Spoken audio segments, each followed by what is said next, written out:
wonderful to do that. So here's what we have going with horses.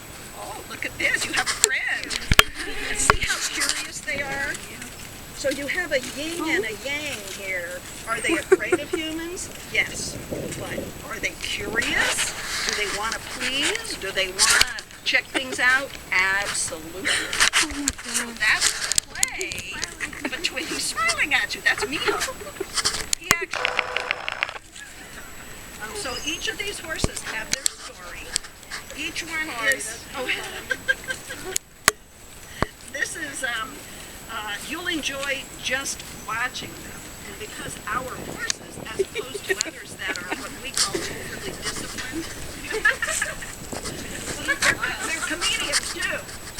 As opposed to other horses that are overly disciplined, we think a lot about folks who have therapeutic riding programs for children with cerebral palsy and balance problems and so forth. That's called hippotherapy.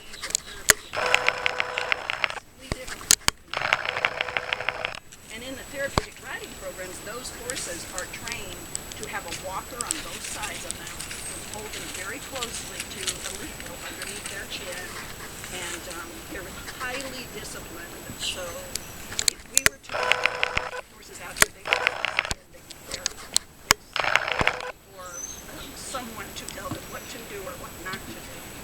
And horses that are trained in that vein do not work out very well. We use our horses for, because these horses, it's generally in horse call when they're loose. What do you call the horses that are just loose like this and not on lead ropes and everything? These horses are at liberty. At liberty is the term that most horse people say. They're at liberty. This is when the horse is. So we train our horses to have manners, to not be afraid of you. They're not going to kick you. They're not going to bite you. Now, can you get run over if you're not paying attention and they're playing? Sure. They aren't mean. They aren't really afraid that you're going to hurt them and so forth. But what they do have is a variety of behaviors that they will give you because they're not overly disciplined. And they know it's okay to go up to a point to you. And then it might be your job to say, that's far enough. I have this bubble. Molly's bubble might be bigger than yours, but they'll be checking that out. And they'll be kind of like this. And they're looking for any kind of signal from you, nonverbal. And you can talk to them too, or speak out and so forth. But the reason that they are so good for our purposes is they are reading every bit of what you're putting out there.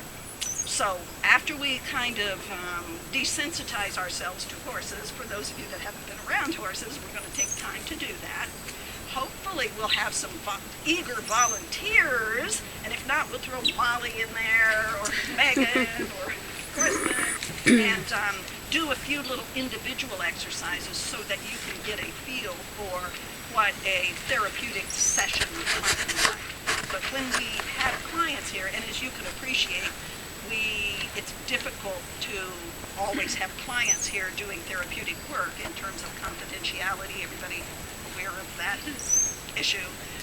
So we're going to kind of set up some little mock exercises so that you could experience that. And if any, who's planning on going into clinical in psychology?